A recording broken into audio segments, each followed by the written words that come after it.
रहे जिंदगानी। रे मन तू 2 अक्षर पढ़ ले, 2 अक्षर के राम नाम से जीवन अपना गढ़ ले। सारे द्वंद्व मिट सकते हैं 2 अक्षर के राम नाम से। हाँ? ये पैदल चलने वाले मानो नाम जापक हैं और भरत जी सबको साथ लेकर चल रहे हैं। अच्छा, अलग अलग निष्ठाओं वाले, अलग अलग साधना पद्धति वाले अगर सत्संग का प्रभाव हो तो साथ साथ रह सकते हैं। अच्छा, उसमें क्या फर्क पड़ता है? अच्छा, आप सोचो, बाजार में दुकानें होती हैं, है मिठाई की दुकान, लिखा भी है। क्यों भाई, क्या लिखा है? क्या लिखा है?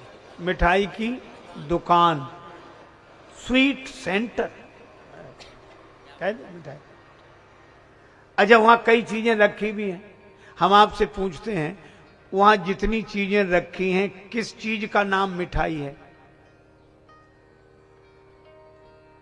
अगर मिठाई बेचने वाले को 10 रुपए देकर कहो कि हमें इसकी मिठाई दे दो, दे सकता है? वो कहेगा कि साहब मिठाई नहीं, नाम बताओ। अरे नाम तुमने लिखा नहीं, मिठाई की दुकान, तो मिठाई दो। तो वो कहेगा कि मिठाई कैसे देने, नाम बताओ, यही कहेगा। देखो विडंबना, देखो मिठाई की दुकान है और किसी चीज का नाम मिठाई नहीं है। अच्छा, अब दूसरे तरह से सोचें, कौन सी ऐसी चीज है जो मिठाई ना हो? सब मिठाई है और किसी चीज का नाम मिठाई नहीं। जलेबी, पेड़ा, लड्डू, ये तो नाम है, मिठाई नाम ही नहीं है।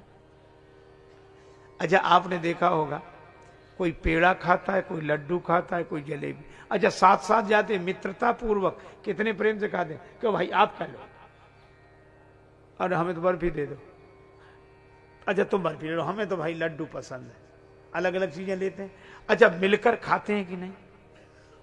अच्छा, लड्डू और जलेबी वालों का कभी झगड़ा होता है कि क्या तुम जलेबी खाते हो, हम लड्डू खा रहे हैं तो तू भी लड्डू खा? और जलेबी वाला लड्डू वाले से नहीं झगड़ता कि तू लड्डू क्यों खा रहा। क्यों नहीं झगड़ते? क्योंकि वो जानते हैं कि लड्डू, जलेबी, पेड़ा, बर्फी अलग अलग रूप हैं, नाम रूप अलग अलग हैं, पर सब में एक ही मिठाई है। इसीलिए वो झगड़ते नहीं हैं। और अगर हम लोग भी ऐसा ही समझ लें तो धर्म के नाम पर झगड़े ही समाप्त हो जाएं। बर्फी के रूप में मिठाई, पेड़े के रूप में मिठाई, जलेबी के रूप में मिठाई, लड्डू के रूप में मिठाई, तो बस यही है, नाम रूप अलग अलग है, तत्व एक है। इसीलिए कोई श्री राम रूप में परमात्मा का स्वाद ले रहा है, कोई कृष्ण रूप में, कोई दुर्गा रूप में, कोई गणेश रूप में, कोई शिव रूप में, कोई सदगुरु रूप में, कोई आत्म रूप में। ये नाम रूप अलग अलग हैं, लेकिन तत्व एक ही है। अगर ऐसा समझ में आ जाए तो हम एक साथ चल सकते हैं। यह भरत जी के सत्संग का संदेश है। यह कथा हमें संदेश देती है, झगड़ा नहीं।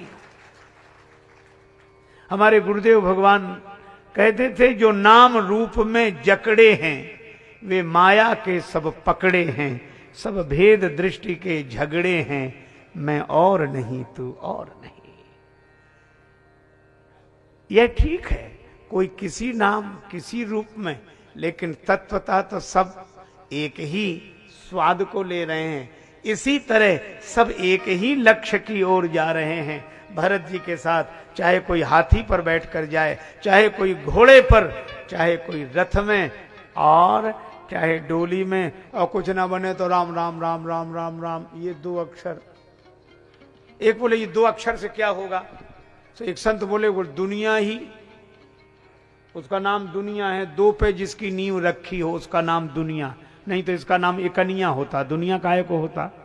सुख दुख पाप पुण्य दिन रात सब 2 ही 2 हैं। अच्छा, ब्रह्मांड की बात जाने दो, अगर अपवाद छोड़ो तो अपने शरीर में, पिंड में जितने अक्षर हैं, जितने अंग हैं, सभी 2 हैं। बता दो, आंख 2, कान 2, नाक 2, हम ऐसे ही चर्चा कर रहे थे, हाथ दो पांव दो, तो वो तुरंत क्या बोला, बोले मुख तो एक है। अरे हमने कहा मुख एक है, पर इस जीव जो है ना मुख के भीतर, इसके भी काम दो, स्वाद लेना और बोलना, दो ही दो हैं। अच्छा ये दो दो तो हैं ही, पर इन अंगों के नाम भी अगर अपवाद छोड़े तो सब दो दो अक्षर के। आप हिसाब लगा लो, आंख 2 अक्षर, नाक 2 अक्षर, कान 2 अक्षर, हाथ 2 अक्षर, पांव 2 अक्षर, पेट 2 अक्षर, पीठ 2 अक्षर है ना। अरे और तो और खाल 2 अक्षर, दांत 2 अक्षर, आंत 2 अक्षर, बाल 2 अक्षर है। अरे और आगे बढ़ो तो दाढ़ी 2 अक्षर, मूंछ 2 अक्षर, ये सब 2 अक्षर के हैं। सिर 2 अक्षर, दिल 2 अक्षर, सब 2 अक्षर के। अच्छा जब भी बिगड़ते हैं ये 2 अक्षर वाले बिगड़ते हैं। कोई कहता हमारा तो पेट खराब है, रात से ही पेट खराब है। कोई कहता पीठ में दर्द है, कोई कहता अब तो पांव बेकार हो, कोई कहता हाथ ऊपर ही नहीं उठता। तब तक एक बोले हमारे तो दांत में दर्द है, 2 अक्षर, और दांत में भी दाढ़ 2 अक्षर, जीभ 2 अक्षर। तो संतों ने कहा कि जब 2 अक्षर वाले बिगड़े तो 2 अक्षर के राम नाम का आश्रय ले लो, ये सब अपने आप ठीक हो जाएंगे, द्वंद्व मिटेगा। राम कहो मेरे भाई, सीता राम कहो, राम कहो मेरे भाई, सीता राम कहो, राम कहो मेरे भाई, सीता राम कहो, राम कहो मेरे भाई, सीता राम कहो, राम कहो मेरे भाई, सीता राम कहो, राम कहो मेरे भाई। गणपति शारद हनुमत नारद शंभु भवानी माई, गणपति शारद शंभो नारद शंभु भवानी, तुलसी सूर कबीर सभी ने नाम की महिमा गाई। सीता राम कहो, राम कहो मेरे भाई, सीता राम कहो, राम कहो मेरे भाई, सीता राम कहो, राम कहो मेरे भाई। राम राम राम राम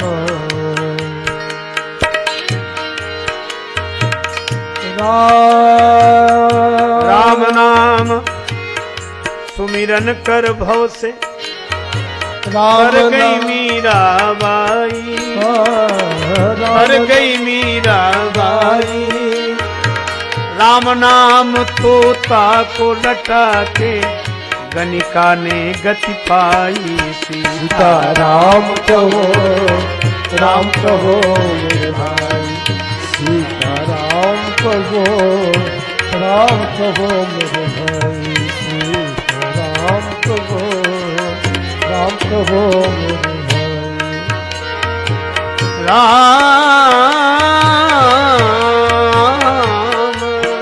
राम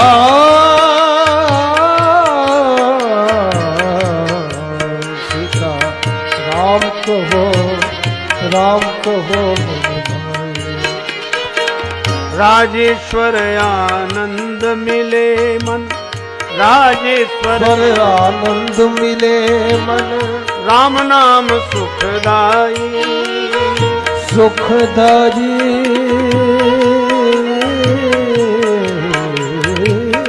राजेश्वर आनंद मिले मन, जपो राम नाम सुखदाई। जपो राम नाम सुखदाई। नाम जपत मंगल दिसि दसहु, नाम जपत जपत मंगल दिस दसहु, नाम जपत मंगल दिशि दसहु, मानस की क्यों पाई, सीताराम कहो राम कहो भाई। सीताराम कहो राम कहो मेरे भाई, सीताराम कहो राम कहो मेरे भाई, सीताराम राम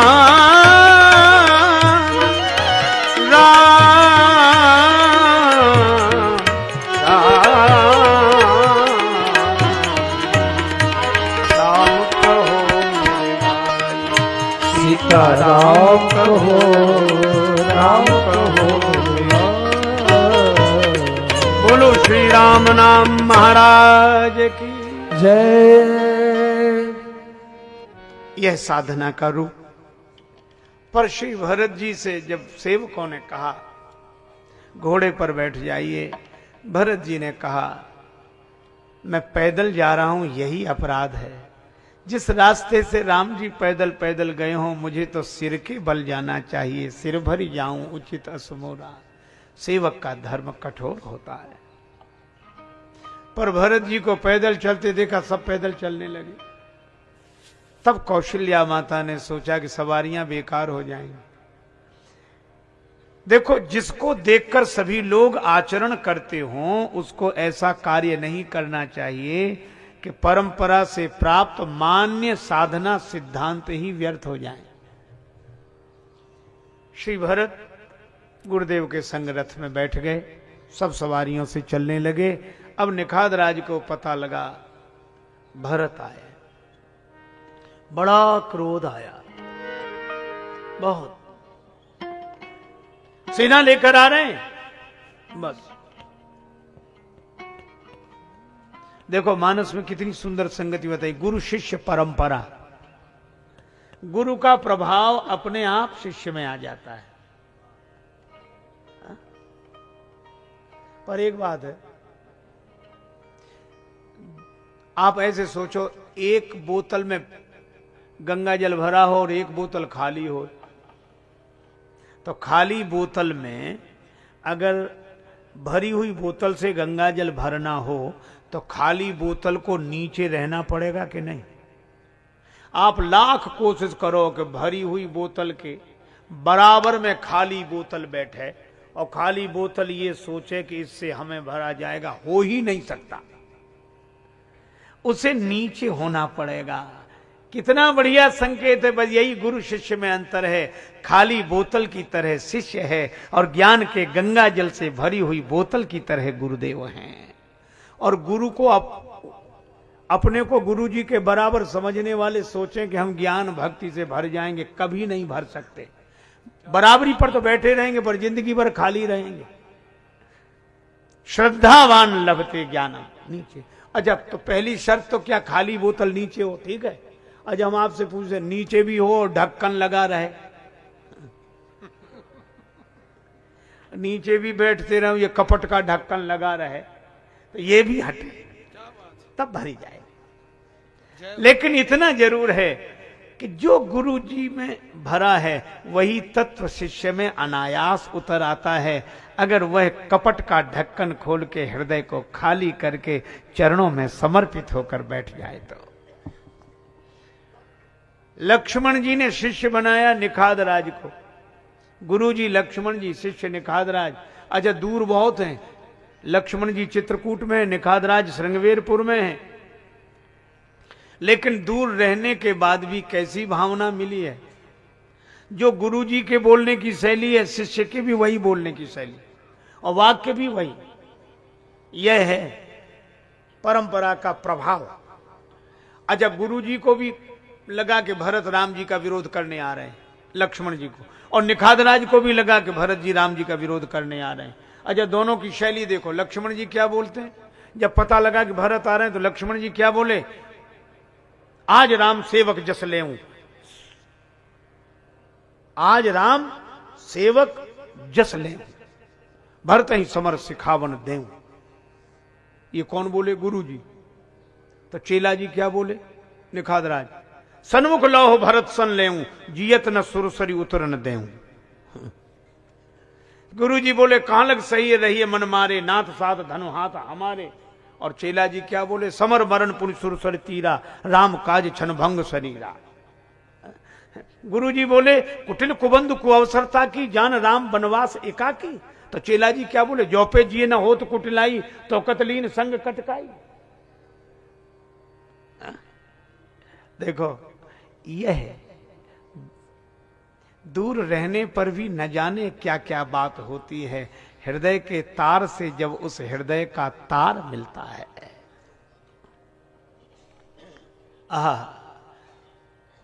निखाद राज ने भी कहा भाइयों तैयार हो जाओ, सेना तैयार करो।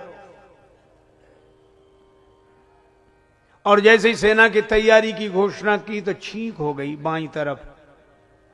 ज्योतिषियों से पूछा, ज्योतिषी बोले शुभ सगुन है, बाईं तरफ छींक होना शुभ है, युद्ध में विजय होगी। पर यहां भी वृद्ध की महिमा है,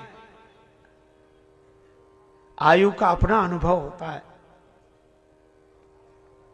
देखो भैया, उस वृद्ध व्यक्ति ने कहा कि सगुन विचार की रीति है ठीक नहीं है, बाईं ओर छींक होना शुभ है तो युद्ध में विजय मिलेगी।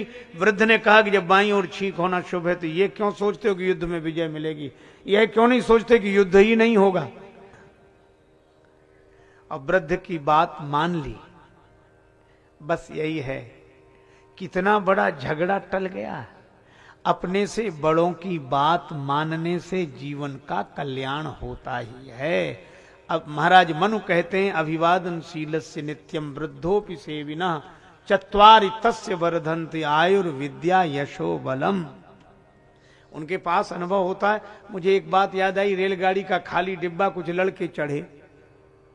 तो आजकल का जमाना, लड़के तो लड़के जो हमेशा रहे लड़के, कभी इससे लड़के, कभी उससे लड़के, कभी घर वालों से लड़के, माता पिता से लड़के गए। और अब रेलगाड़ी के डिब्बे में बैठे, खाली डिब्बा, एक बूढ़ा आदमी माला लिए बैठा, राम राम राम राम राम। लड़के बोले बड़े बोर हो रहे हैं। तो कहा क्या करें, कहा जंजीर खींचो, गाड़ी खड़ी करो। अरे कहा इसमें लिखा 500 रुपए जुर्माना या 6 महीने की कैद। अरे कहा अपन 10-12 लड़के 500 रुपया इकट्ठा नहीं कर सकते, अब बोलो। सबने दिया, किसी ने 20, किसी ने 10, किसी ने 50, किसी ने 700 रुपए इकट्ठे हुए।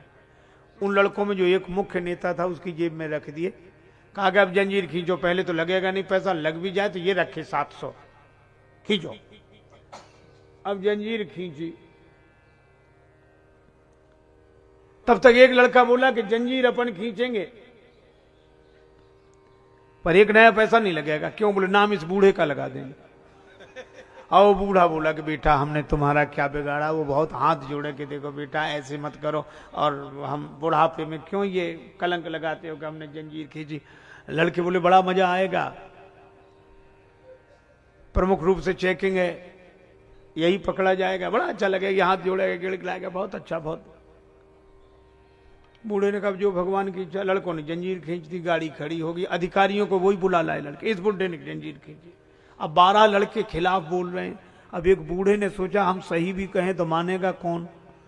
तो अधिकारियों ने थोड़ा ऐसे कहा कि आप बूढ़े हो गए, शर्म नहीं लगती आपको, क्यों जंजीर खींची। बूढ़ा के मन में भगवान ने ऐसी प्रेरणा की, बूढ़ा हाथ जोड़ के बोला बाबूजी क्या बताएं, मजबूरी में खींचनी पड़ी। क्या मजबूरी थी? हमारे पास 700 रुपए थे, इन लड़कों ने छुड़ा लिए, देखो इसकी जेब में रखे हैं।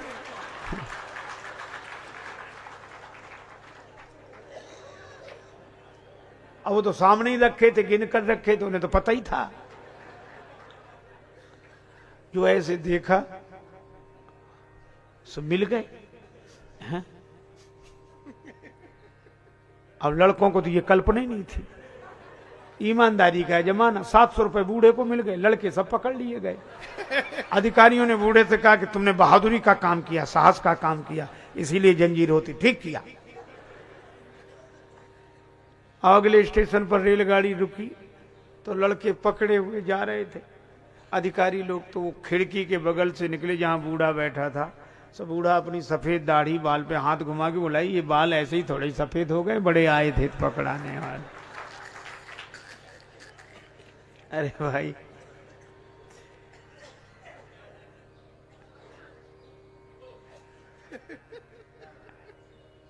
देखो, अनुभव की अपनी कीमत है। वृद्ध की बात माननी चाहिए। एक पिता ने तो कन्या के विवाह की शर्त ही रखी थी कि बारात में कोई बूढ़ा ना आए तो ब्याह करेंगे। सबने कहा बूढ़ों की जरूरत क्या, युवक युवक चले जाएंगे, विवाह में बूढ़ों का क्या काम। सभी बूढ़े मान गए, पर जो दूल्हे का नाना था वो बोला ना ना हम तो चलेंगे। अरे कहा, उन्होंने कहा बूढ़ा दिख गया तो बारात वापिस का, दिखने मत देना, ले चलो। तो बूढ़े को छिपा कर ले गए नाना को, जहां गाड़ी में सामान रखते हैं पीछे इंतजाम कर दिया। कन्या के पिता ने अपने गुप्तचर को भेजा कि कोई बूढ़ा तो नहीं है, देख कर आया नहीं। तो उसने शर्त रखी कि जाकर बारातियों से कह दो कि हम विवाह के लिए तैयार हैं, पर शर्त यह हमारे गांव के किनारे जो नदी बह रही है, इस नदी में पानी की जगह शुद्ध दूध बहना चाहिए। अब लड़कों ने बड़ी अकल लगाई, असंभव, नदी में पानी की जगह शुद्ध दूध, इम्पॉसिबल, पढ़ाई लिखाई कुछ काम नहीं आई। तब कहा चलो बारात वापस ले चले। बारात वापस होने लगी। किसी ने कहा तो बारात ही लौट रही, तो नाना के काहे को प्राण लिए, उसे बाहर निकालो। नाना से कहा कि निकले आओ। नाना बोले क्यों, बारात वापस लौट रही है, क्यों? कन्या के पिता ने ऐसी शर्त रखी है कि जिसे हम पूरी नहीं कर सकते। कन्या के पिता ने कहा है कि नदी गांव के किनारे जो बह रही है उसमें पानी की जगह शुद्ध दूध बहाओ, शुद्ध दूध बहना चाहिए। बुढ़ा मुस्कुराया, नाना बोला छोटी छोटी बातों पर कहीं बारातें लौटती हैं। तो कहा, लड़के बोले नाना दिमाग खराब है, ये छोटी बात है, ये छोटी बात है। नाना बोला बिल्कुल छोटी बात। तो कहा कैसे? नाना बोला कि जाकर कह दो कि हम नदी में दूध बहाने के लिए तैयार हैं, हमने दूध का इंतजाम कर लिया है, लेकिन हमारी भी एक शर्त है। क्या? नदी का पानी खाली तुम करा दो, दूध हम बहा देंगे। जब कन्या के पिता के पास खबर पहुंची तो कन्या का पिता बोला जरा अच्छी तरह छानबीन करो, बारात में जरूर कोई बूढ़ा आया है। नहीं तो निखाद राज ने वृद्ध की बात मानी। देखो, वृद्ध का सम्मान राम जी करते हैं।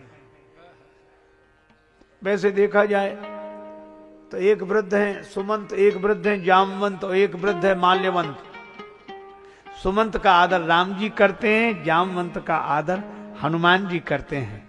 तो राम जी भी सफल हुए, हनुमान जी भी सफल हुए, और वृद्ध माल्यवंत का अपमान रावण करता है तो सोने की लंका में आग लग गई। इसका अर्थ है कि जो वृद्धों का अपमान जहां होता है वह घर सोने का भी क्यों ना हो तो भी आग लगे बिना रह नहीं सकते।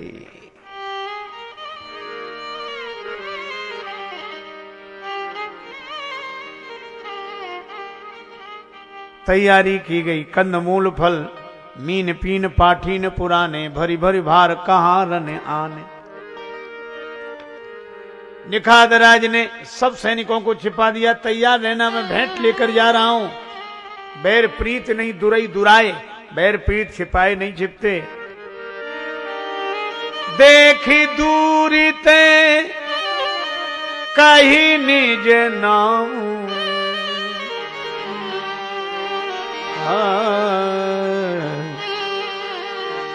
कीन मुनि सही प्रणाम,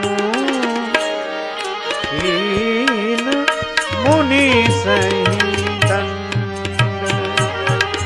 प्रणाम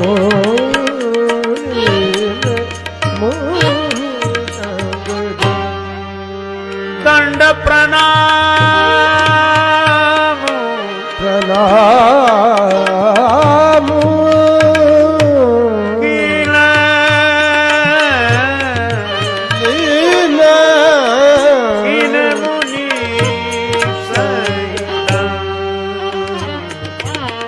निखाद राज ने दूर से गुरुदेव वशिष्ठ को प्रणाम किया। और गुरुदेव क्या बोले? आशीर्वाद। पर आशीर्वाद दिया किसे? निखाद को? या श्रृंगवेरपुर के राजा को? आहा, न विशेषता देखी न हीनता देखी, देखा क्या? यह संत की दृष्टि है। संत लौकिक दृष्टि से किसी का मूल्यांकन नहीं करते। फिर देखा क्या? जानी राम प्रिय दीन असीसा,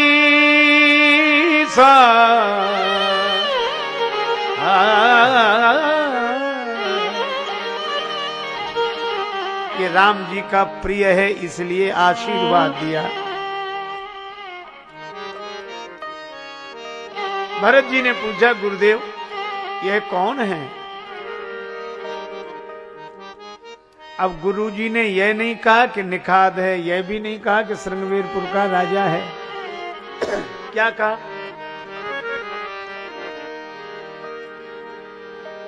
राम सखा,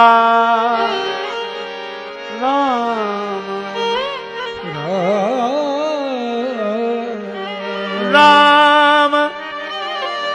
सखा,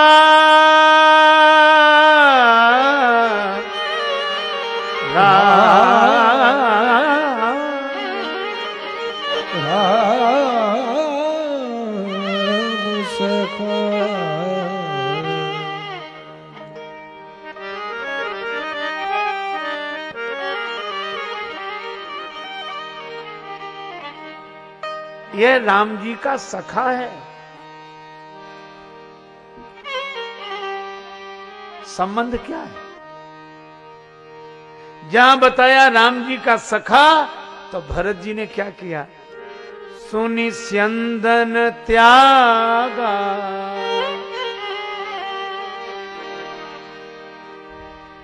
भरत जी तो रथ से नीचे कूद गए। गुरु जी ने कहा कि भरत यह क्या किया तुमने? ठीक है वो प्रेमी है, लेकिन तुम अयोध्या के चक्रवर्ती सम्राट के कुमार, और इस समय वर्तमान में तो राजा के रूप में ही हो, और अयोध्या का इतना बड़ा राज्य, उसकी अपनी मर्यादा है, गरिमा है, और ये श्रृंगवेरपुर तो उस राज्य की छोटी सी सीमा है। उस राज्य के सीमा के अंतर्गत छोटा सा राज्य है श्रृंगवेरपुर, और इतना बड़ा सम्राट और एक छोटे से राजा के लिए रथ छोड़कर उतरे, तो यह अवध राज्य की मर्यादा के विरुद्ध है, अवमानना है। आहा, श्री भरत जी ने कहा कि गुरुदेव अगर आपने यह कहा होता कि श्रृंगवेरपुर का राजा है तो मैं रथ से नीचे नहीं उतरता। फिर आपने तो कहा यह राम जी का सखा है, और भरत जी बोले यह राम जी का सखा है और मैं राम जी का सेवक हूं। सखा बराबरी का होता है, सेवक छोटा होता है, तो जो सखा है वह तो धरती पर पड़ा रहे और जो राम जी का सेवक है वह रथ पर चढ़ा रहे। तो क्या यह भक्ति की मर्यादा के अनुरूप आचरण है? तो श्रृंगवेरपुर के राजा को देखकर अयोध्या का राजा नीचे नहीं उतरा। फिर ये तो राम जी के सखा को देखकर राम जी का सेवक नीचे उतर गया है। गुरुदेव प्रसन्न हो गए, भरत तुम जैसे तो तुम ही हो। भरत जी ने निखाद राज को हृदय से लगाया, करत दंडवत देखते ही भरत लीन उरलाए, मनहु लखन सन भेंट भई प्रीति न हृदय समान। भरत जी को लगा जैसे लक्ष्मण जी मिल गए हों, सभी को जानी लखन सम देहि असीसा। और भरत जी ने राम घाट पर स्नान किया तो उन्हें राम घाट के रूप में मानो राम जी ही दिखे। राम घाट का कीन प्रणामू, भा मन मगन मिले जनु राम। रात्रि का समय सब विश्राम कर रहे, निखाद राज आए, उनको लगा कि भरत जी भी सो गए होंगे, पर देखा कि भरत जी सो नहीं रहे। क्यों? अरे नैनों का नीर और नींद दोनों से संबंध है। नींद भी नैनों में और नीर भी नैनों में, पर एक साथ नहीं रहते। नैनों में नीर होगा तो नींद नहीं होगी, और नींद होगी तो नीर नहीं होगा। रोने और सोने का काम एक साथ नहीं हो सकता। निखादराज सोच रहे थे कि भरत सो रहे होंगे, उन्हें क्या कल्पना थी कि भरत रो रहे होंगे। सबको सुला दिया, पर भरत जी को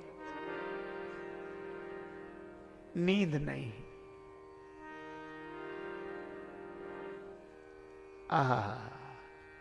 भूख न बासर, नींद न लाती। निखादराज ने कहा आपने विश्राम नहीं किया।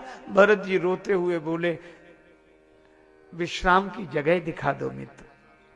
तो यही तो है आपके विश्राम के लिए। नहीं नहीं, श्री सीताराम जी ने जहां विश्राम किया वह वृक्ष बता दो, वह स्थल देख लो। इतना कहते कहते भरे जल लोचन कोए आंसू भर आए। निखादराज से भी बोलते नहीं बना, रोने लगे। भरत जी का हाथ पकड़ा, चले सखा करसों कर जोरे। सिंसुपा वृक्ष दिखाया। भरत जी ने वृक्ष को देखकर दंडवत किया। वृक्ष दिखा तो भरत जी लकड़ी की तरह धरती पर गिर पड़े। निखादराज रोते हुए बोले भरत आप जैसे महात्मा ने प्रणाम किया तो यह वृक्ष बड़भागी हो गया।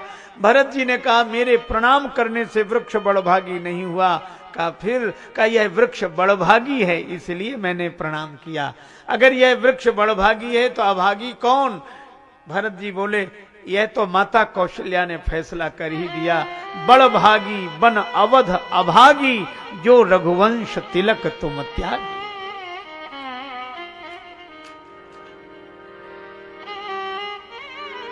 अब कुछ शैया देखी, राम जी इस पर सोए। रोने लगे भरत। लेकिन जब दूसरी ओर देखा ऐसी कुछ शैया, ये यहां जानकी मैया। अब तो भरत को वो दृश्य याद आने लगे। जनकपुर से विदा होते समय जब जानकी जी को डोली में बिठाया तो महाराज जनक देखत ही सिय मूर्ति को निज अंग विसूरति खोवन लागे। मानो विराग की राख महीप दृगंजलि बिंदु सुधोवन लागे। मंत्री सबे मन मौन धरे मिथिलेश की सूरत जोवन लागे। ज्ञान की तो मर्याद मिटी कहे जाने की रोवन लागे। महाराज जनक ने कहा था आवने होए जबे ससुरारी लली सुकुमारी हूं को संग लीजो। कांकरी हूं जो सिया के कबों, कांकरी हूं जो सिया के कबों, पग में गड़े तो पतिया लिख दीजो। और महाराज दशरथ कह रहे थे अयोध्या आने पर बधू लरकनी पर घर आई। राख्यो नयन पलक की नाई। और कौशल्या माता ने नयन पुतरी कर प्रीति दृढ़ाई। और पलंग पीठ तजी गोद हिंडोरा, सियन दीन पग अवनि कठोरा। और उन सीता जी को वन में पृथ्वी पर सोना पड़ा और वह भी कुछ सैया पर। और भरत जी को लगता है कि वह भी मेरे कारण। मेरे जैसा पापी और कौन होगा? और मेरा हृदय तो वज्र से भी अधिक कठोर है। बेहरत हृदय न हर पविते कठिन विषेक। निखादराज समझा रहे हैं। तभी दो चार स्वर्ण कण दिखाई दिए। कनक बिंदु दुई चार एक देखे। राखे शीस सिय समलेखे।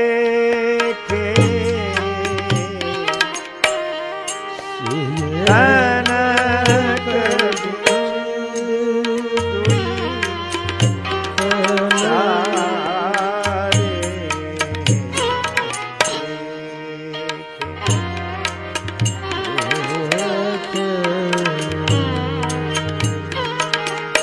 राखे शीस सिय समलेखे। सिय समलेखे। सिय समलेखे।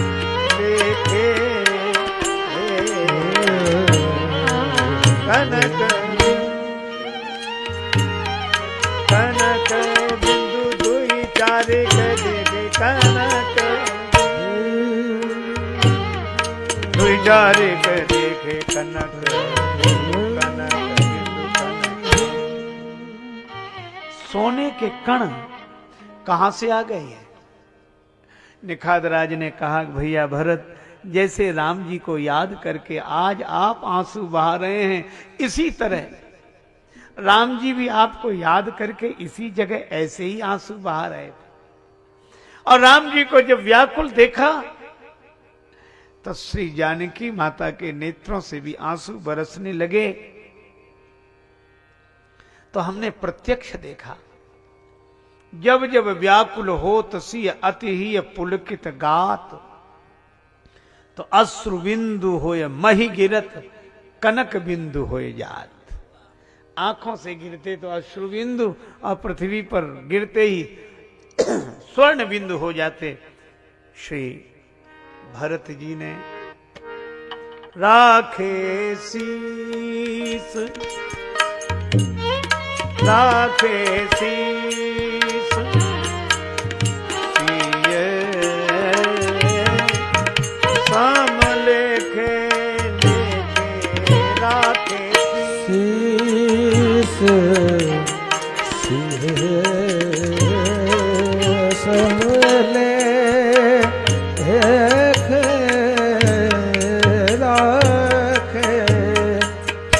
राखे शीस राखे शीस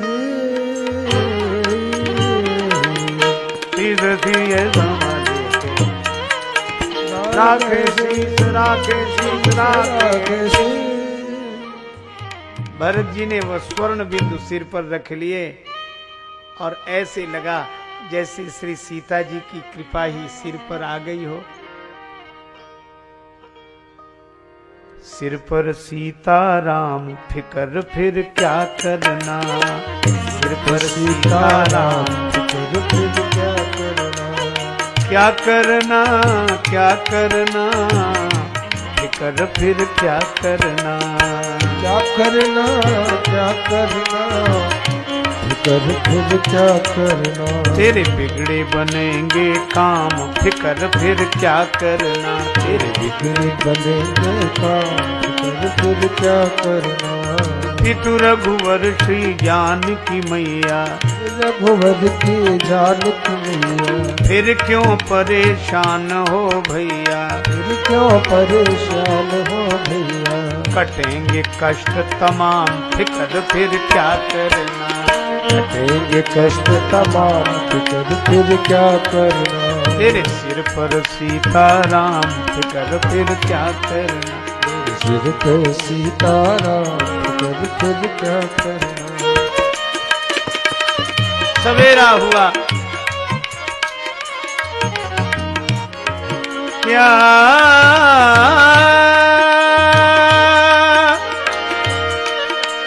क्या करना क्या करना, क्या करना क्या करना, फिकर फिर क्या करना, फिकर फिर क्या करना।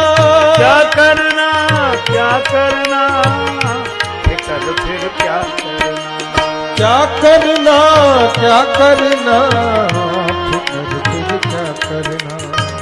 सिर पर सीताराम, फिकर फिर क्या करना, सिर पे सीताराम, फिकर फिर क्या करना।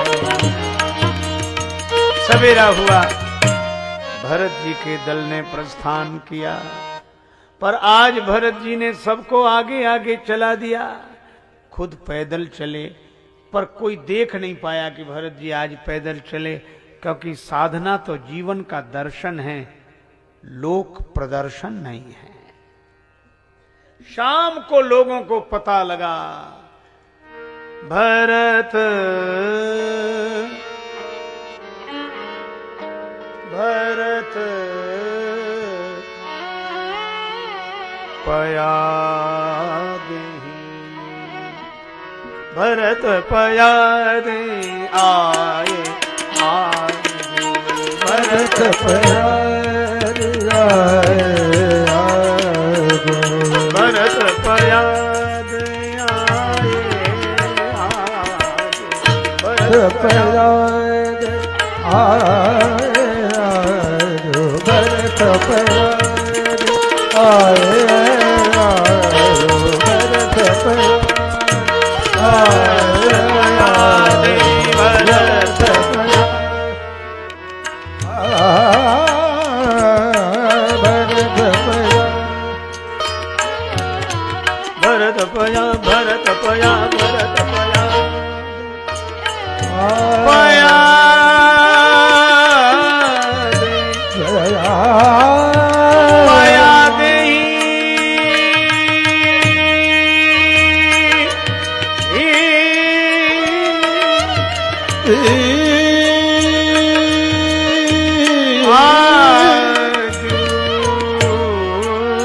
भरत जी पैदल पैदल आए हैं।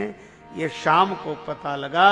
भरत तीसरे पहर कहाँ कीन प्रवेश प्रयाग, कहत राम सिय उमग उमग अनुराग। अच्छा, अब तीर्थराज प्रयाग का दर्शन तो हम सभी लोगों ने प्रायः किया होगा, बहुत से लोग प्रयाग गए होंगे, पर जैसा भरत जी ने प्रयाग का दर्शन किया वैसा किसी ने नहीं किया। किसी ने नहीं किया यह मैं दावा नहीं करता हूं, पर किसी ने ही किया होगा। गंगा जी यमुना जी की धारा देखी, भरत जी चरणों में गिर गए। किसके? गंगा यमुना को देखकर धरती पर गिर गए। उन्हें क्या लगा? देखत श्यामल धवल हलोरे, पुलक शरीर भरत कर जोरे। भरत जी के हाथ जुड़ गए। उन्हें ऐसा लगा कि गंगा जी की धवल धारा सीता जी का रूप है और यमुना जी की श्याम धारा राम जी का रूप है। उन्हें गंगा यमुना में सीता राम जी दिखाई देते हैं। भक्त की दृष्टि ही ऐसी होती है। एक महात्मा थे, बड़े आनंद में प्रसन्न भाव में हमेशा बैठे रहते। कोई कहता कि बाबा क्या कर रहे हो, तो बोलते भजन कर रहे हैं। बाबा माला तो नहीं है, फिर भजन कैसे करते हो? कहते माला से ही कर रहे हैं। अच्छा, माला से कहते कैसे? तो कहते खुदाए खलक, ये ईश्वर का बनाया हुआ संसार, खुदाए खलक सारी मेरी तस्वीर के दाने हैं, माला के मन के हैं, नजर में फिरते रहते हैं, इबादत होती रहती है। ऐसी दृष्टि। भक्तिमती मीरा जी के सामने तो जहर का प्याला आया, पर कर में प्यालो देख मीरा होए अधीर नाची। देख कालकूट नाची छाया महाकाल की, नाच उठी दासी निज जीवन सफल जाने। नाच उठी कुमति कराल नरपाल की, नाची देवांगना हुलास लिए मानस में। नाची अति आनंद में देह मुंड माल की, नाच उठी नैनन की पूतरी प्याले बीच। पूतरी में नाच उठी मूर्ति गोपाल की। मीरा के प्रभु गिरधर नागर, सहज मिले अविनाशी रे। पग घुंघरू बांध मीरा नाचे रे, पग घुंघरू बांध मीरा नाचे रे। मीरा नाचे रे, मीरा मेरा नाचे रे घुंघरू बांध मीरा नाचे। घुंघरू बांध मीरा, घुंघरू बांध मीरा, घुंघरू बांध मीरा बांध मीरा नाच रे, पग घुंघरू बांध नाच रे, पग घुंघरू बांध मीरा ना, मीरा ना। मीराबाई की दृष्टि, भक्त की दृष्टि ही भगवान को प्रकट कर देती है। प्रेम ते प्रकट हो ही मैं जाना। भरत जी ने प्रणाम किया। तीर्थराज प्रयाग से प्रार्थना करने लगे, मांगू भीख। हे तीर्थराज प्रयाग, मैं भीख मांग रहा हूं। तो तीर्थराज प्रयाग ने मानो पूछ दिया कि भीख मांगना क्षत्रिय का धर्म नहीं है। भरत जी कहते हैं त्याग निज धर्मो, धर्म का त्याग क्यों कर रहे हैं? आरत काह न करई कुकर्मो, दुखी व्यक्ति क्या कुकर्म नहीं करता। अच्छा भीख में, चलो भीख ही सही, पर आपकी दृष्टि में भीख है, पर हम धन्य होंगे आपको, जो आप मांगेंगे वह 4 पदार्थ हैं जो चाहिए, 4 ही पदार्थ भरा भंडारो, धर्म अर्थ काम मोक्ष चारों मिलेंगे। भरत जी बोले चारों नहीं चाहिए, धर्म न अर्थ न काम रुचि गति न चहो निर्वाण। अर्थ धर्म काम मोक्ष नहीं चाहिए, मोक्ष भी नहीं चाहिए। अच्छा तो मोक्ष नहीं चाहिए तो जन्म, हाँ, तो उस जन्म में फिर मोक्ष नहीं, फिर जन्म, फिर जन्म किसके लिए? जन्म जन्म रति राम पद यह वरदान न आन। बार बार जन्म हो, मुझे मुक्ति नहीं चाहिए। आहा, तीर्थराज प्रयाग ने कहा तात भरत तुम सब विधि साधु, तुम साधु हो। अच्छा साधु कह देना काफी है, सब विधि साधु, सब तरह से साधु। सब तरह से साधु होने का अर्थ है गंगा जी, जमुना जी, सरस्वती जी। गंगा जी भक्ति की धारा, जमुना जी धर्म की धारा, सरस्वती जी ज्ञान की धारा। तो मानो गंगा जी ने कहा कि तुम भक्ति की दृष्टि से साधु हो, जमुना जी ने कहा तुम धर्म की दृष्टि से साधु हो, सरस्वती जी ने कहा तुम ज्ञान की दृष्टि से साधु हो, और तीर्थराज प्रयाग ने कहा तात भरत तुम सब विधि साधु। अब यह भरत जी की दृष्टि है, हम लोग अपनी दृष्टि से देखते हैं। एक बार पंडित मदन मोहन मालवीय जी, भारतवर्ष के गौरव, पूर्ण परंपरा के अनोखे महापुरुष, तीर्थराज प्रयाग आए काशी से। दिन भर काम करने की योजना थी, पर वह कार्य दोपहर तक पूरा हो गया। सोचा संगम स्नान कर लें, तो अपने कुल पूज्य पंडा जी के पास गए। पंडा जी स्नान, अरे मालवीय जी बोले चलिए। मालवीय जी बोले सो तो सब ठीक है, लेकिन शुद्ध श्लोक का उच्चारण करना। अब पंडा जी घबराए कि हमारे श्लोक को तो व्याकरण से ज्यादा मतलब यजमान से ही होता है, और जो कुछ शुद्ध आता भी होगा तो मालवीय जी के सामने और भूल जाएंगे, पर ये कहेंगे तो मालवीय जी बोले चलो यजमान सब ठीक होगा, चलो आप। तो उसको लग रहा था पंडा जी को कि मालवीय जी भूल जाएंगे, पर नाव में बैठे तो मालवीय जी फिर बोले पंडा जी याद है शुद्ध श्लोक? पंडा ने कहा ये तो मुसीबत हो गई। अब वहीं पहुंच गए कि शायद अब भी भूल जाए। अब कमर कमर तक जल में खड़े हुए संगम में मालवीय जी ने कहा पंडा जी याद है शुद्ध श्लोक? अब पंडा से भी नहीं रहा गया, बोला मालवीय जी आप कहाँ खड़े हो? मालवीय जी बोले संगम में। कहा किस किस का संगम है? कहा गंगा यमुना सरस्वती। अच्छा गंगा जी कहाँ है? मालवीय जी बोले ये रही। जमुना जी? कहा ये। और कहा सरस्वती? तो मालवीय जी के मुख से अनायास निकला कि यहाँ सरस्वती लुप्त हैं। तो पंडा हाथ जोड़ के बोला कि मालवीय जी यहाँ सरस्वती लुप्त हों, वहां आप शुद्ध श्लोक के उच्चारण की बात कर रहे हैं, वहां तो सरस्वती लुप्त। तो उसने अपने ढंग से देखा। मालवीय जी खूब प्रसन्न हो गए उसके युक्ति चातुर्य से। इसका अर्थ है कि जगत तो वही है, पर सब अपने अपने ढंग से देखते हैं। भरद्वाज जी के आश्रम में श्री भरत आए। भरद्वाज जी को प्रणाम किया, पर सिर झुकाकर बैठे। मुनि पूछो कछु यह बड़ सोचू, बोले ऋषि लख सील संकोच।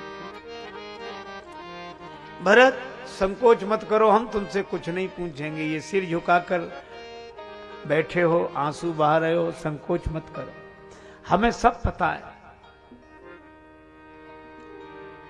इस संसार की गतिविधियों पर नहीं अधिकार किसी का है, जिसको हम परमात्मा कहते ये सब खेल उसी का है।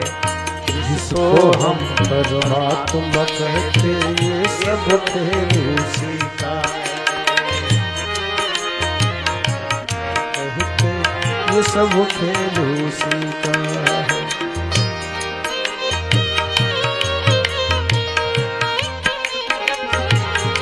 कौन जान पाया है इस रहस्य को?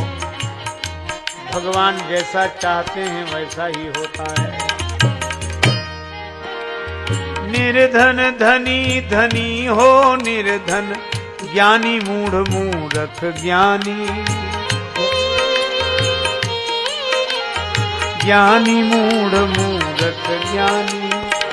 सब कुछ अदल बदल देने में कोई नहीं उसकी सानी। सब कुछ अदल बदल देने में कोई नहीं उसकी सानी।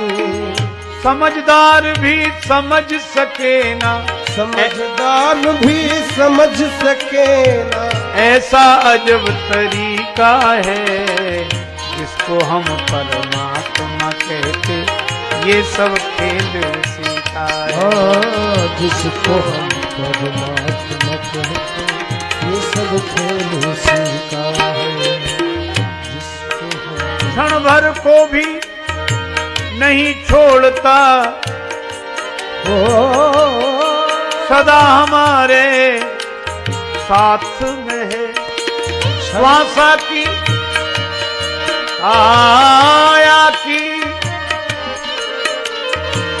काया की श्वासा डोरी का तार उसी के हाथ में है। तार उसी के हाथ में है। हंसना रोना रोना रोना, हंसना रोना जीना मरना सब उसकी मर्जी का है। जिसको हम परमात्मा कहते ये सब खेल उसी का है। जिसको हम परमात्मा कहते ये सब खेल उसी का है। सूर्य सुनहरा चंद्रमा शीतल, सुनहरा चंद्रमा शीतल, सूर्य चंद्रमा शीतल। मिट्टी काली पीली हरे बन आसमान का रंग नीला। मिट्टी काली पीली हरे बन आसमान का रंग नीला।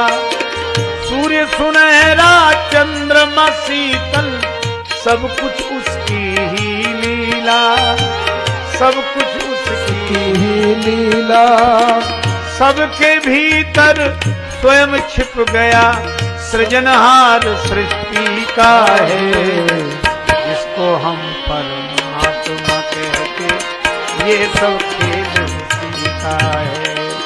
जिसको हम परमात्मा कहते ये सब खेल उसी का है। राजेश्वर आनंद अगर सुख चाहो तो मानो शिक्षा। तज अभिमान मिला दो उसकी इच्छा में अपनी इच्छा। यही भक्ति का भाव है प्यारे, सूत्र यही मुक्ति का है। जिसको हम परमात्मा कहते ये सब खेल उसी का है। जिसको हम परमात्मा कहते ये सब खेल उसी का है। ये सब खेल उसी का है। ये सब खेल उसी का है। भरद्वाज जी ने कहा विधि कर्तव्य पर किचु न बसाई। भरत तुम संकोच मत करो, पर हम इतना ही जानते हैं झूठ नहीं बोलते, तीर्थ में रहते हैं, तपस्वी हैं। सुनो भरत हम झूठ न कहाई, उदासीन तापस वन रहाई। हम उदासीन हैं, आहा, न किसी की अपेक्षा न किसी की उपेक्षा, न किसी से राग न किसी से द्वेष, न लगाव न अलगाव, न इधर झुके न उधर झुके, और जो तटस्थ भाव से अपने आप में सदा आनंद रूप होकर रहे वही उदासीन है। भरद्वाज जी कहते हैं हम तपस्वी हैं, वन में रहते हैं, झूठ नहीं बोलते, लेकिन अब तुम विश्वास करो कि हम एक बात कह रहे हैं कि जिंदगी भर जो साधना की है, भजन किया है, उसका फल मिला भगवान का दर्शन, सीता राम लक्ष्मण का दर्शन। लेकिन अगर कोई हमसे पूछे कि साधना भक्ति का फल तो भगवान का दर्शन है, पर भगवान के दर्शन का फल क्या है, तो भरत मैं यही कहूंगा कि भगवान के दर्शन का फल है भरत तुम्हारा दर्शन, तही फल कर फल दर्श तुम्हारा, सहित प्रयाग सुभाग हमारा। लेकिन भरत तुम अपने बारे में जानते नहीं हो, तुम दशरथ नंदन भरत नहीं हो, कैकई किशोर भरत नहीं हो, रामानुज भरत नहीं हो, फिर तुम तो भरत मोर मत एहू, धरें देह जनु राम स्नेहू। भरत तुम तो साक्षात प्रेम हो, प्रेम ही तुम्हारे रूप में अवतार लेकर आया है भरत। राम प्रेम मूरत श्री भरत। रात्रि भर वहां विश्राम किया। भरद्वाज जी ने रिद्धि सिद्धियों के द्वारा बड़ी सुंदर व्यवस्था कराई, लेकिन ठहरने वालों को तो हर्ष और विस्मय था, आश्चर्य था कि यहाँ और ये व्यवस्था, लेकिन भरत जी का मन तो वहां था ही नहीं। मन तह जहां रघुवर वैदेही, संपत्ति चकई भरत चक मुनि आय सुखिलवार, तेहि निसी आश्रम पिंजरा राखे भाभिनुसार। भरत सवेरे होते ही फिर पैदल पैदल चल दिए। अब मिलन की बेला आ रही है।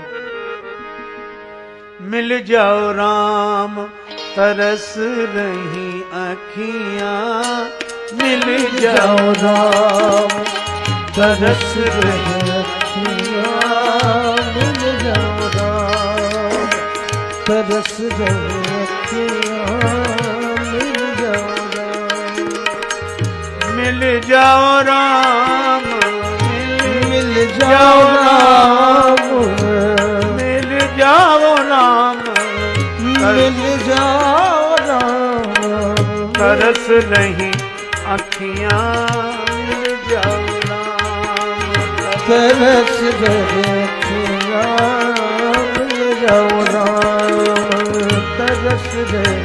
पावन हेतु पतित पावन को, पावन हेतु पतित पावन को, सावन जैसी बरस रही अखियां, सावन जैसी बरस रही अखियां, राम मिल जाओ राम, मिल जाओ राम, तरस रही अखियां, मिल जाओ राम, तरस रही अखियां, मिल जाओ, मिल जाओ, मिल जाओ, मिल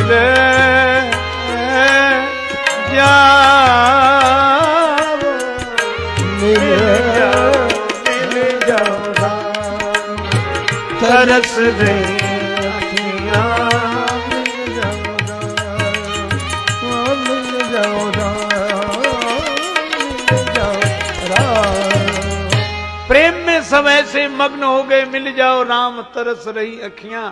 निखाद राज रास्ता बता नहीं भूल गए। सखई स्नेह विवश मग भूला। ऊपर देवता योजना बना रहे थे। देवता गुरुजी से कह रहे थे, गुरुजी भरत जी कह देंगे तो राम जी लौट आएंगे अवश्य, तो गुरुजी कुछ करो। गुरुजी बोले लेकिन राम जी लौटेंगे नहीं। क्यों नहीं लौटेंगे? भरत जी के कहने से। हाँ, कहने से तो लौटेंगे, पर भरत जी कहेंगे तब ना।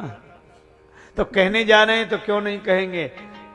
देव गुरु ने कहा, देवताओं तुम नहीं समझे, भरत ही जान राम परिछाही, मन थिर करहु देव डर नाही, भरत ही जान राम परिछाई। भरत जी को तो राम जी की परिछाई समझो। परीक्षाएं शरीर के अनुसार चलती है, शरीर को अपने अनुसार नहीं चलाते। देवता बोले तो अपन क्या करें, गुरुजी कह रहे हैं सो तो ठीक, लेकिन ऐसा करो कि ये मिलने ना पाए। जो कह रहे थे मिलने ना पाए और निखादराज कह रहे थे हम मिलाकर रहेंगे, तो रास्ता तो भूल गए निखादराज। और जो मिलने नहीं दे रहे थे वे देवता पुष्प बरसाकर रास्ता बता रहे थे। कई सुपंथ सुर बरसई फूला, पुष्प वृष्टि हो रही थी।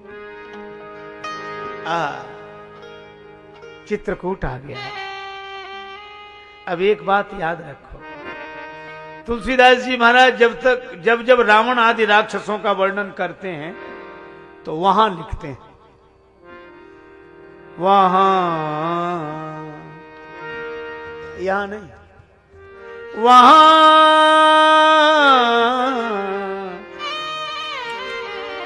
वहां निशाचर राई सशंका।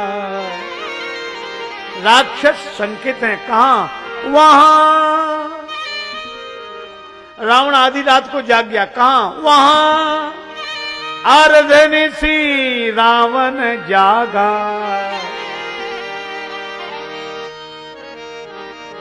रावण को समाचार दिया एक दूत ने, कहां? वहां। दूत एक मरम जनावा। राक्षसों के लिए बराबर वहां लिखते हैं, पढ़ लेना मानस में, वहां।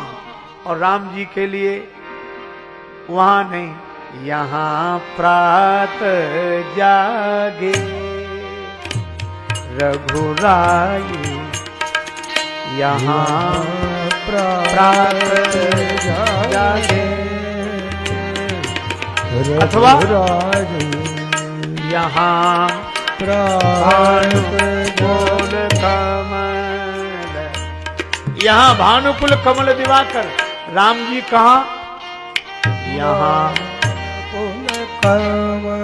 ध्यान से देना इस पर। राम जी कहां? यहां प्रात जागे। और रावण कहां? वहां। अर्धनिशी रावण जागा। रावण वहां,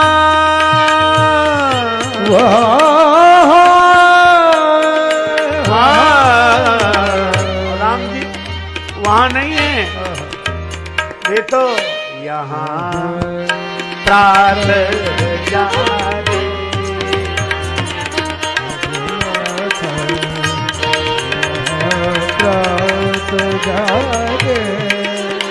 रघुराई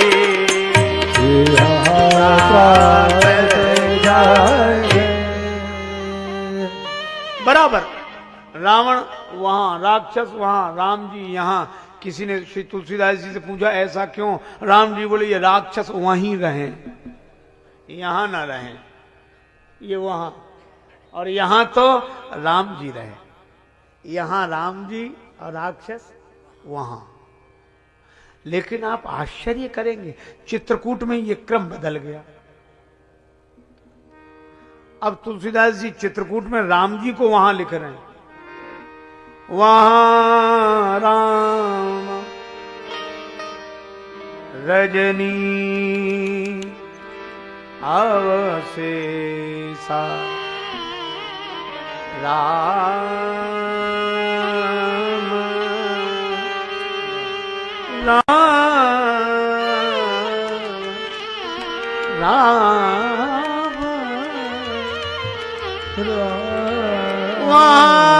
राम रजनी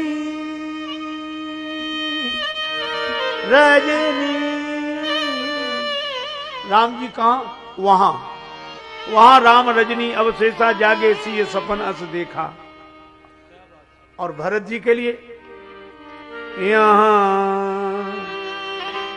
यहाँ भरत सब सहित सहाय।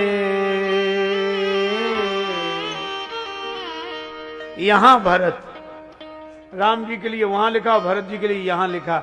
ये क्रम क्यों बदला?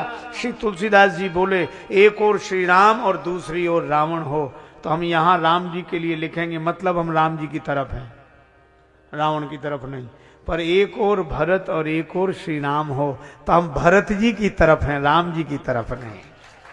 वहां राम और यहां भरत। तो बाबा आप तो महात्मा हो, भरत जी के साथ तो बड़ी भीड़ है, तो ये भीड़ में आपको परेशानी नहीं होती? ये भीड़ में काहे को? श्री तुलसीदास जी बोले हमारे लिए भीड़ अच्छी है। क्यों अच्छी है?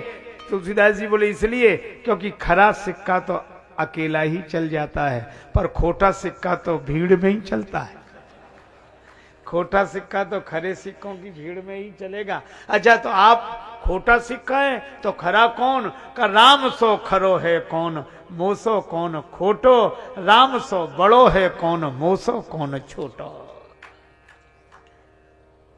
अच्छा, भरत जी ने सबको मंदाकिनी गंगा के किनारे ठहरा दिया, स्वयं चले। और यह संत का लक्षण है, भगवान को पहले स्वयं प्राप्त करे फिर दूसरों को दर्शन कराए। निखादराज संग है। अब भरत जी सोच रहे हैं इसी वन में है, कहीं मिल जाएंगे क्या? कहीं ऐसा ना हो राम लखन सिय सुनी मम नाम, उठी जनी अनत जाहि तजि ठाऊं।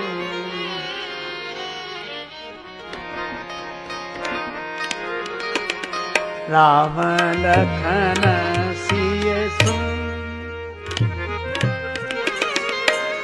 सीताराम लक्ष्मण मेरा नाम सुनकर वह स्थान ही छोड़कर न चले जाएं। क्यों? मेरे नाम ने उन्हें भवन में नहीं रहने दिया तो वन में कैसे रहने? अच्छा, लेकिन तुम क्यों जा रहे हो? मैं तो जाऊंगा, मोरे शरण राम ही की पनही। क्योंकि चरण तो जूतियों को छोड़कर जा सकते हैं, पर जूतियां चरणों को छोड़कर कहां जाएंगे।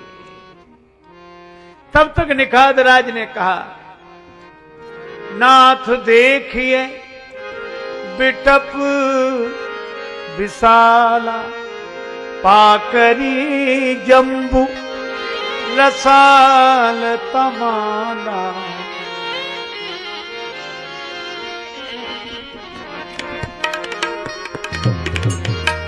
रसाल तमाला तिन तरुबरन मध्य, बटु सोहा तिन तरुबरन मध्य।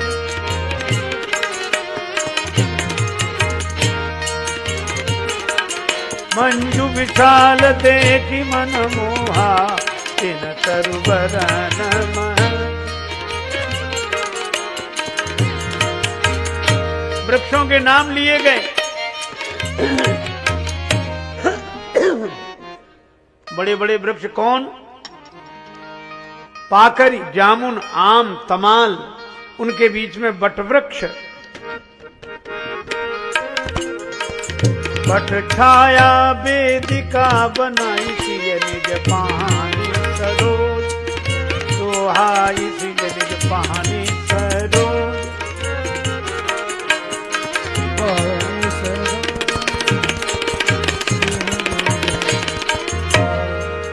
पानी सरोज, पानी सरोज, पानी सरोज।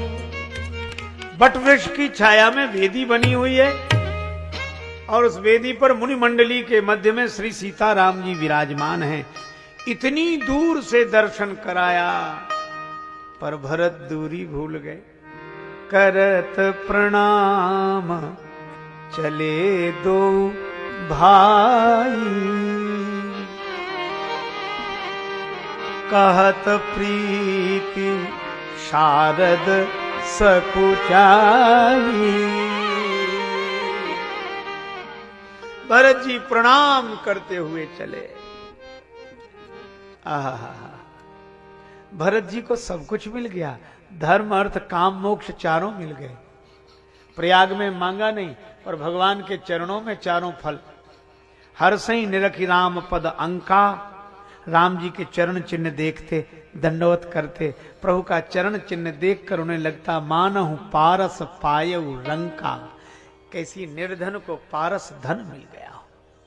आहा,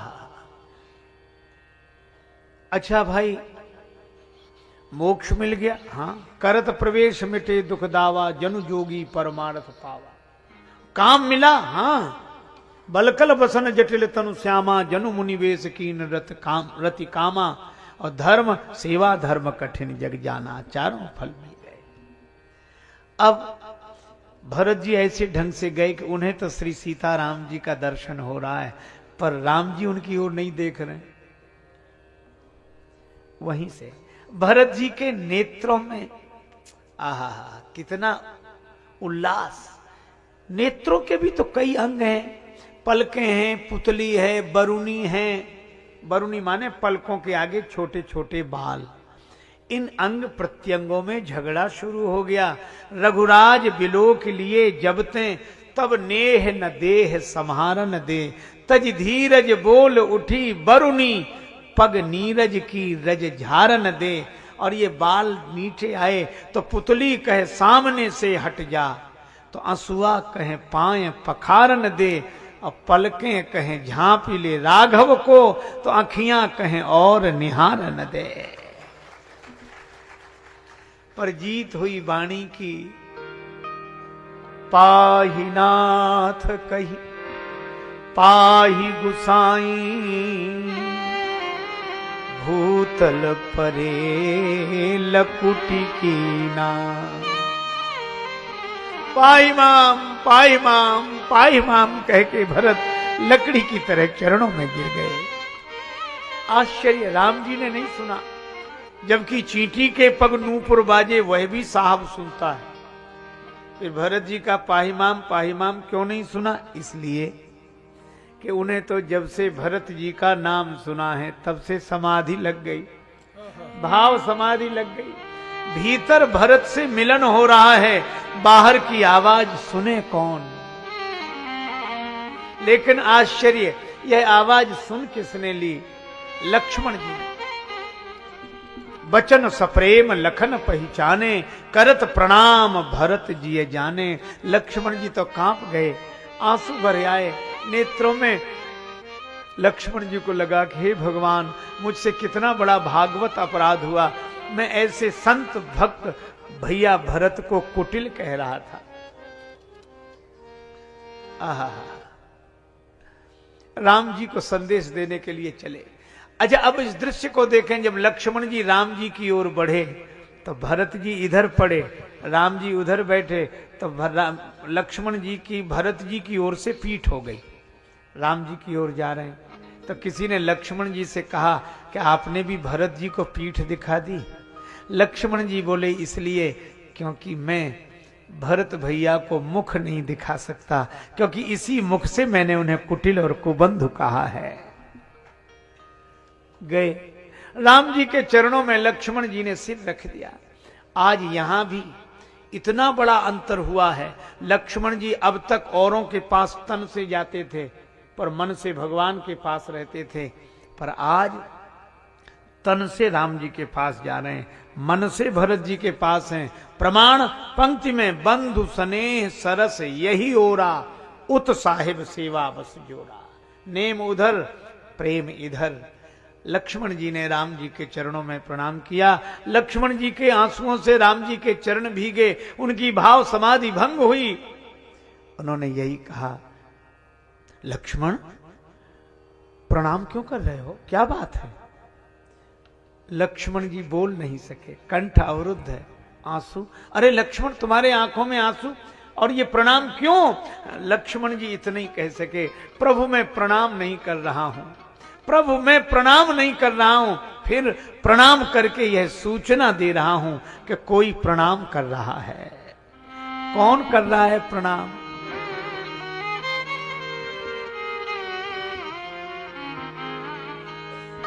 कहत सप्रेम नाई मही माथा,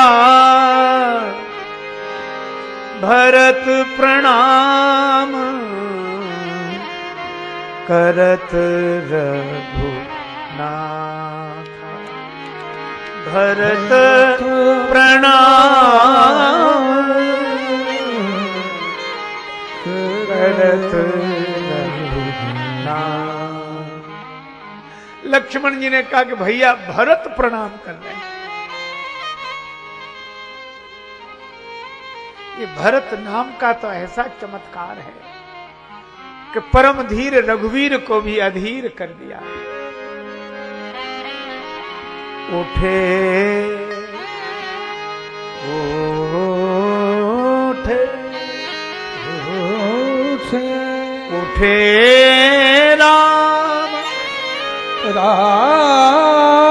सुनि प्रेम अधीरा कहूं पट कहूं निखंग धनु तीरा। श्री भरत का नाम सुनकर राम जी अधीर होकर उठे और इतनी तेजी से गए कि राम जी को उठते देखा तुलसीदास जी ने या भरत जी को उठाते देखा।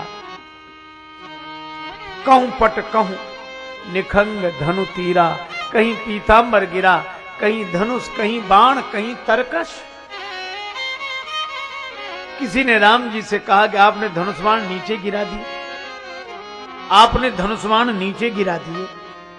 आप क्षत्रिय हैं और क्षत्रिय शस्त्रों को नीचे गिरा दे, यह तो शुभ नहीं है। हथियार डाल दिए आपने।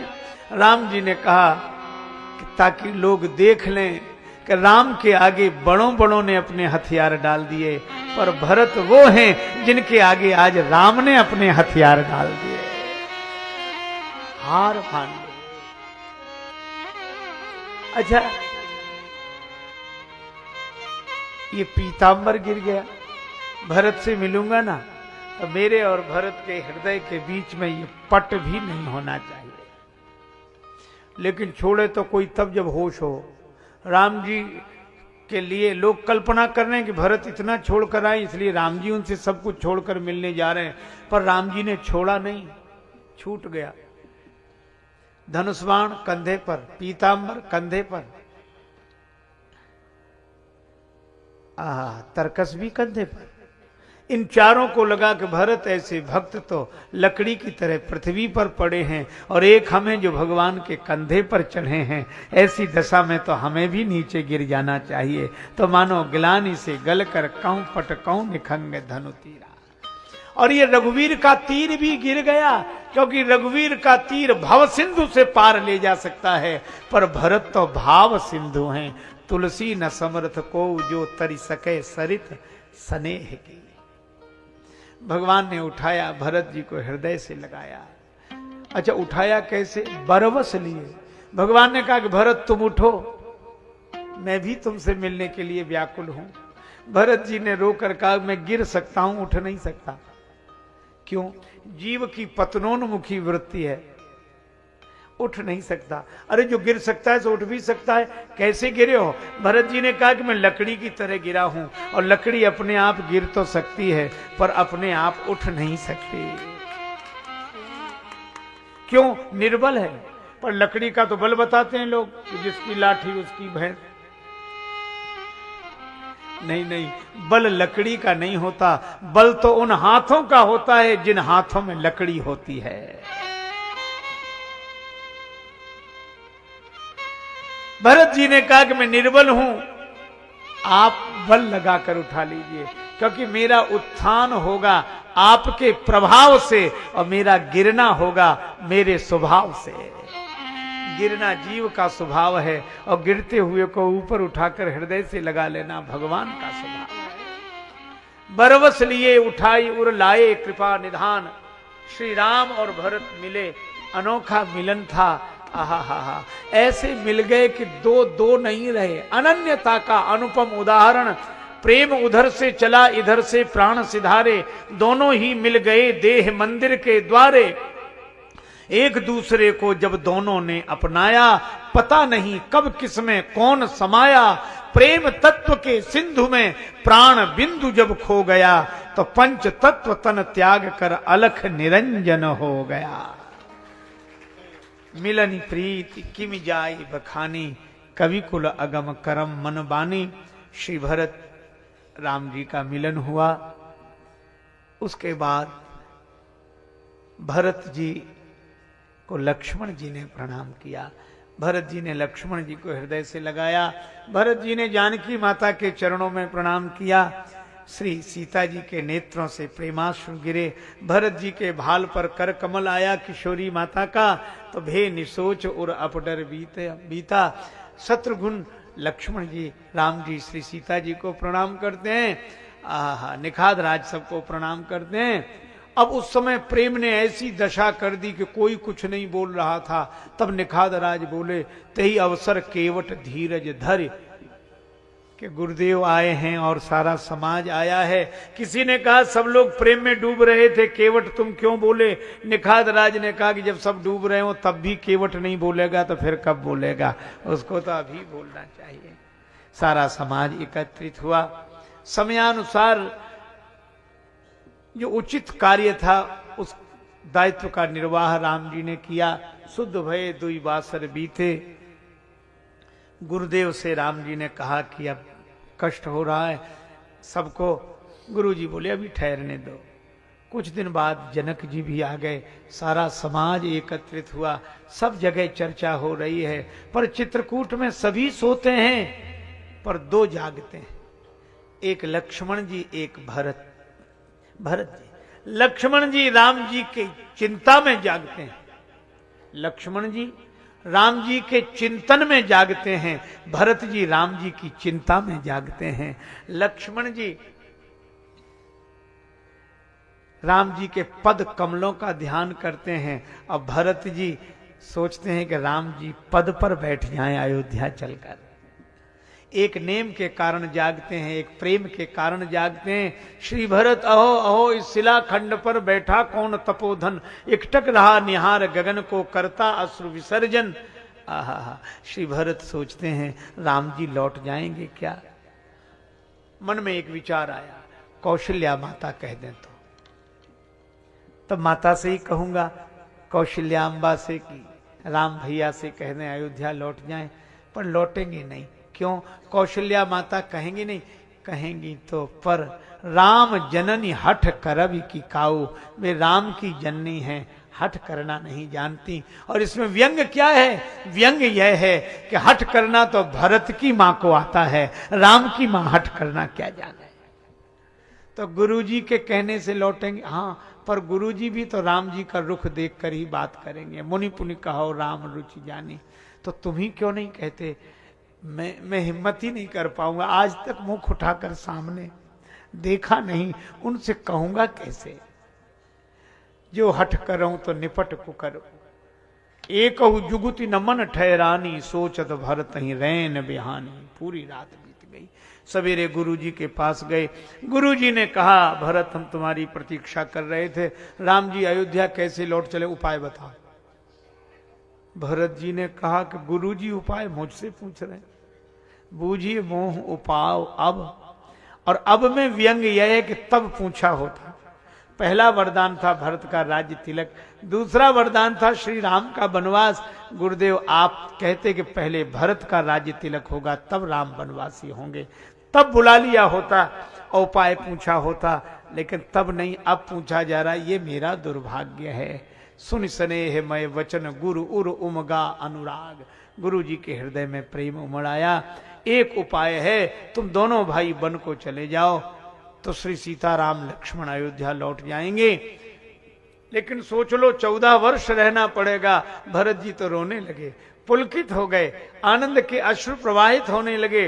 भरत शत्रुघ्न दोनों ही। भरत जी ने गुरुदेव के चरण पकड़कर कहा गुरुदेव फैसला करा दीजिए, तो 14 वर्ष राम जी के बिना रह लोगे? भरत जी कहते हैं अगर सीता राम जी लक्ष्मण जी अयोध्या लौट जाएं तो गुरुदेव मैं आपके चरणों की सौगंध करके कहता हूं, कानन करऊं जन्म भरी बासु, मैं जिंदगी भर वन में रह लूंगा। गुरु वशिष्ठ कि आंसू बरसने लगे। भरत तुम जैसे तुम ही हो। राम जी के पास आए। राम जी ने कहा कोई फैसला करें गुरुदेव। गुरु जी बोले मोरे जान भरत रुचि राखे। अब तो भरत जो कहें सो करो। जनक जी भी मौन, गुरु जी भी मौन, भरत जी की ओर देख रहे हैं। भरत कहें सोई किए भलाई, और राम जी ने भी कह दिया जो भरत कहेंगे वही करूंगा। और भरत जी उठकर खड़े हुए। भरत जी ने यही मांगा, सेवा मिल जाए। सेवा, मुझे अयोध्या ले जाकर भवन में मेरी सेवा करोगे या मेरे साथ वन में चलकर मेरी सेवा करोगे? भरत जी बोले ये दोनों बात मैं नहीं कह रहा हूं, मैं तो यह कह रहा हूं आज्ञा सम न साहिब सेवा, आज्ञा मिल जाए। भगवान ने कहा तो आज्ञा यही है, पितु आय सुपाल ही दो भाई, दोनों भैया पिता की आज्ञा का पालन करें। लेकिन भरत, मुझे गर्व है तुम्हारे जैसे भाई पर। संसार के भाई संपत्ति का बंटवारा करते हैं, पर मेरे भाई भरत ने मुझसे विपत्ति का बंटवारा किया। भरत जी 5 दिन रहे हैं। अब विदा का दिन आ गया। राम जी सोचते हैं कि अब मैं कैसे कहूं कि जाओ। गुरु जी कह दें, जनक जी कह दें, गुरु भरत सभा अवलोकी, सकुच राम पुनि अवनि बिलोकी, कोई कह दे। पर राम जी संकोच में हैं। भरत जी उठकर खड़े हुए। आय सुदे ये देव अब सबई सुधारी मोर, सब अवलंब मिल जाए। भगवान ने पादुका दी है। प्रभु करी कृपा पांवरी दीनी, सादर भरत शीस धरी लीनी। भगवान ने पादुका दी, भरत जी ने सिर पर रख ली। राम जी रोने लगे। राम जी ने कहा कि भरत तुमने हमसे आधार मांगा था, हमने तो तुम्हारे सिर पर भार डाल दिया। ये सिर पर है तो भार। भरत जी भी रोकर बोले नहीं प्रभु आप संकोच न करें, आधार है तो आधार सिर पे रखा जाता है। हाँ प्रभु, सिर पर ज्यादा भार आ जाए तो सिर का भार उठाने के लिए आधार सिर पर ही रखा जाता है। रेल स्टेशनों पर हमारे कुली भाई इतना सामान सिर पर रखते हैं, तो सामान और सिर के बीच में उनकी पगड़ी का आधार होता है। भरत जी बोले प्रभु इसी तरह लोगों ने मेरे सिर पर अयोध्या का राज्य भार डाल दिया, आपने पादुका दे दी। जो राज्य का भार मेरे सिर पर था आज से पादुका पर रहेगा। राज्य का भार उठाने का आधार मिल गया। अच्छा भरत, तो तुमने तो पनही मांगी थी और तुम्हें पादुका मिल गई। भरत जी बोले ये और अच्छा रहा, जूता भी पांव में रहता है, खड़ाऊं भी पांव में रहती है, लेकिन एक अंतर है, क्या जूता पांव को संभालता है और खड़ाऊं को पांव संभालता है। अगर पनही मिली होती तो आपके चरणों को मुझे संभालना पड़ता, पर पादुका मिली है तो आपके चरण ही मुझे संभालेंगे, यह प्रमाण मिल गया। और खड़ाऊं की खूंटी को 2 संभालते हैं, अंगूठा और उंगली। अंगुष्ठ है पुरुष, अंगुली है महिला। हाँ, भरत जी कहते मैं लकड़ी की खड़ाऊं की तरह आपके चरणों में पड़ा रहूं, पर अंगुष्ठ की तरह एक ओर से आप और अंगुली की तरह से एक ओर से जानकी माता, ये दोनों मुझको मिलकर संभाले नहीं, यही मैं चाहता हूं। लेकिन भरत पादुका किसकी है? प्रभु आपकी। कैसे जानी जाएगी? तुम तो अयोध्या ले जा रहे हो। भरत जी ने कहा कि प्रभु पादुका अगर चित्रकूट में रहती तो आपके पद में, पांव में रहती, और अयोध्या रहेगी तो आपके पद पर रहेगी। ये पादुका आपके पद से अलग हो ही नहीं सकती। और पद में रहे तो पद का भार पादुका पर, और पद पर रहे तो पद का भार पादुका पर। भगवान ने कहा तुम्हें क्या सहारा मिला? भरत जी बोले मुझे भी सहारा मिल गया। अभी तक आपको खोजते खोजते बन बन भटकना पड़ा, अब नहीं भटकना पड़ेगा। क्यों? खड़ाऊं मैं ले जा रहा हूं। और प्रभु स्वाभाविक नियम है, पादुका कभी चरणों के पास चलकर नहीं आती, चरण ही वहां चलकर आते हैं जहां पादुका होती है। पर भगवान से भरत जी ने कहा कि इस पापी की एक विनती सुन लीजिए। भगवान ने कहा पहले तो भरत तुम अपने को पापी मत कहो। तुम कहते हो मोहि समान को पाप निवासु। भगवान ने कहा कि पुण्य पुंज हो तुम। 3 काल त्रिभुवन मत मोरे, पुण्य से लोक तात तर तोरे। तीनों कालों में, तीनों लोकों में तुम्हारे जैसा कोई पुण्यात्मा नहीं। भरत जी बोले मैं और पुण्यात्मा किस आधार पर? भगवान ने कहा पापी किस आधार पर? भरत जी बोले मेरे पाप के कारण आपको वन मिला। भगवान बोले तुम कह रहे हो कि तुम्हारे पाप से मुझे वन मिला, और मैंने संतों का दर्शन वन में आके किया तो मुझे तो लगा कि मेरे पुण्य से मुझे वन मिला। मोह कहां दरस तुम्हारा प्रभु सब मम पुण्य प्रभाव, तो काम तो दोनों से ही एक हुआ। तो लेकिन एक बात है भरत, तुम्हारे पाप से मैं वन में आया और अपने पुण्य से मैं वन में आया। तो भरत जिसका पाप इतना महान हो कि मेरे पुण्य की बराबरी करे, उसका पुण्य कितना महान होगा। इसलिए भरत तुम्हारे जैसा कोई पुण्यात्मा नहीं। भरत जी पादुका लेकर चलने लगे तो यही कहा, विनती भरत करत कर जोरे, तुलसी बीते अवधि प्रथम दिन जो रघुवीर न आई हो, तो प्रभु चरण सरोज सपथ जीवित परिजन ही न पाई हो। भरत जीवित नहीं मिलेगा प्रभु अगर अवधि बीतने पर आप नहीं आए। भगवान रोने लगे, भरत मैं भी क्या तुम्हारे बिना रह पाऊंगा। भरत पादुका लेकर आते हैं, सिंहासनासीन कराते हैं अवध में, और नंदीग्राम में पर्णकुटी बनाकर मही खन पृथ्वी का खनन करके बैठे। धरती पर क्यों नहीं? भरत जी बोले प्रभु जिस दिन सिंहासन पर बैठेंगे उस दिन मैं धरती पर बैठूंगा। अच्छा तो ये गुफा का जन्म तो धरती से हुआ है, और जानकी माता का जन्म भी धरती से हुआ है। मुझे तो लगता है कि मैं जानकी माता की गोद में हूं, और आकाश की नीलिमा देखकर नीलाम मुझे श्यामल कोमलांगम श्री राम की करुणा याद आती है। राघवेंद्र की छोह छत्र छाया के नीचे ममतामयी माता मैथिली की गोद रूपी गुफा में बैठा हूं। पुलक गात ही सिय रघुवीरू। तुलसीदास जी कहते हैं मोहि भावति कहे आवति ना भरत जू की रहानी, तुलसी रघुवीर लखन बिरह पीर सहानी। गोस्वामी जी कहते हैं कि ऐसे श्री भरत का आदर्श न होता तो कलिकाल तुलसी से सठनी हठ राम सन्मुख करत को। और भरत तुलसीदास जी ने सभी कांडों की फलश्रुति लिखी है, बाल कांड की, अयोध्या कांड की, लेकिन सब कांडों की फलश्रुति अवश्य पूरी होती है, पर गारंटी केवल अयोध्या कांड के फलश्रुति की है। कैसे? अयोध्या कांड में लिखा, भरत चरित कर नेम तुलसी जो सादर सुनई, सिय राम पद प्रेम अवश्य हो य भवरस विरति। भरत प्रतीक्षा करते रहे 14 वर्ष अनवरत अश्रुपात करके, और भगवान 14 वर्ष बाद आए। पुष्पक विमान अयोध्या में उतरा। प्रभु गुरुदेव वशिष्ठ को प्रणाम करते हैं, ब्राह्मणों को प्रणाम करते हैं, माताओं को प्रणाम करते हैं। तब तक देखा कि उनका चरण किसी ने पकड़ लिया। कौन?